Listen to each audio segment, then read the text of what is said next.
Le passage sert à relier des espaces urbains séparés par des frontières, qu'elles soient naturelles, un fleuve, une montagne, ou bien artificielles, c'est-à-dire une infrastructure comme une voie de chemin de fer ou une autoroute, en tout cas qui sert à relier des morceaux de ville jusque-là séparés.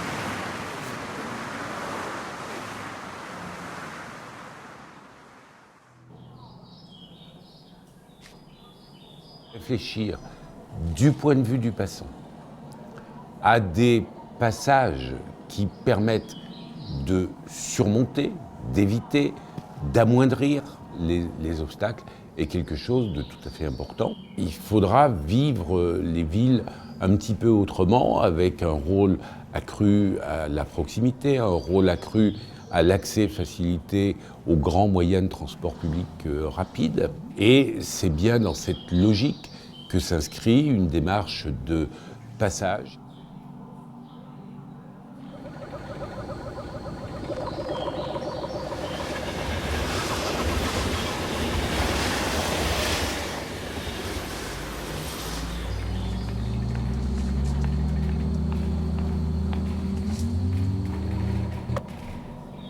Quels sont les attributs qu'un passage doit avoir?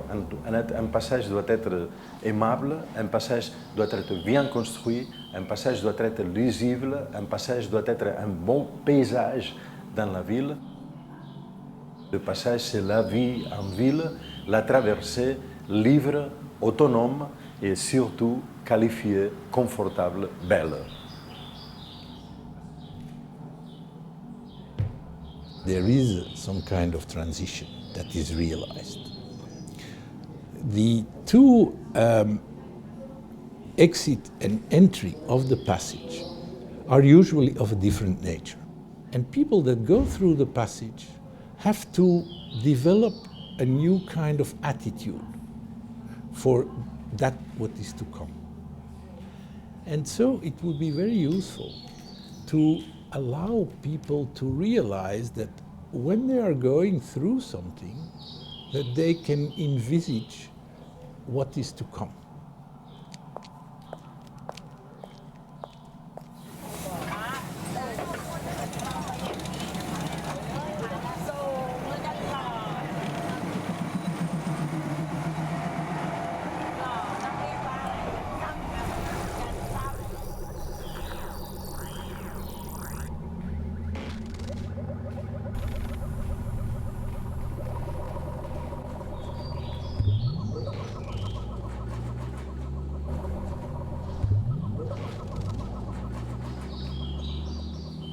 By making parts of the city more accessible, passages can also unlock parts of the territory for new development. A passage can connect all different types of mobility for bikers, walkers, several people are jogging along this passage. And I think that's important for passages, that they remain accessible for all types of modes, all types of mobilities. C'est un vrai sujet pour l'évolution des mobilités, où on pourra imaginer un passant multimodal, équipé, connecté et heureux de choisir des comportements vertueux dans la mobilité d'aujourd'hui. Et là, on sent bien aussi le rapport entre la notion de passage comme lieu ou lien qui s'inscrit dans un espace, qui est donc lié à des questions d'urbanisme ou d'architecture.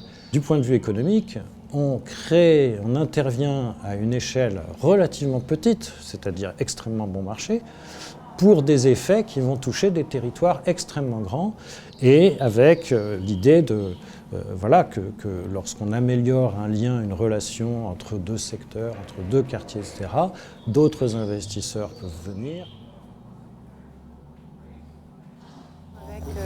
Les passages des grands réseaux de transport public, à Tours en France, la relation avec les grands infrastructures de l'histoire des villes, le rapport aux infrastructures très lourd, très compliqué.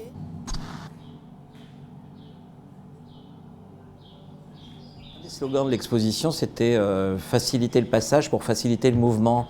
Et ça montre bien en quoi le passage est vraiment très lié à la mobilité.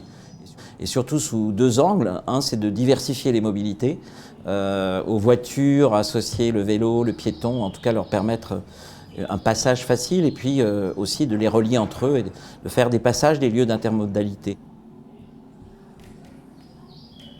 Il faut que tous ceux qui font la ville aujourd'hui aient conscience que les grandes transformations désirées par tous ne seront possibles que si l'on regarde les petits espaces et des pratiques quotidiennes et des usages, qu'on prête attention aux désirs des habitants, mais aussi qu'on associe à la conception de la ville et des mobilités des acteurs qui jusque-là ne sont pas concernés, comme les paysagistes, comme les urbanistes, comme les architectes. Ça, c'est un autre état d'esprit, c'est d'autres manières de faire, et c'est aussi se dire que la petite échelle peut presque tout changer dans la manière dont on regarde les mobilités de nos concitoyens.